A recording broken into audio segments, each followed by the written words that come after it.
So how can you see all photos on the Apple Watch? Let's get started. If you're new here, most definitely subscribe so you do not miss explanations and tutorials like this one. So of course, you control it all in the Watch app on the iPhone by going to the Photos app.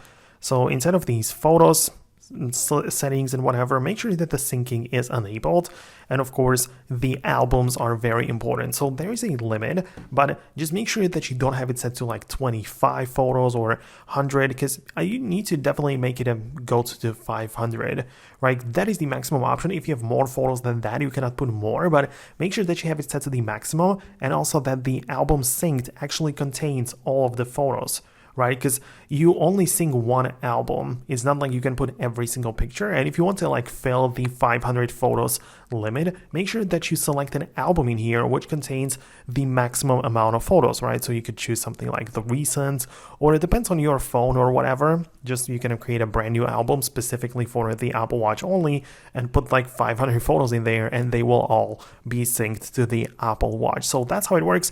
There is this limit, but most importantly, you need to have the syncing enabled, and also you need to choose the proper album to actually reflect it on the watch itself. So I would really appreciate it in the comments, like your feedback. If you manage to make it work, hit the thumbs up and subscribe on this video so you do not miss tutorials and videos like this one, and I'll see you later.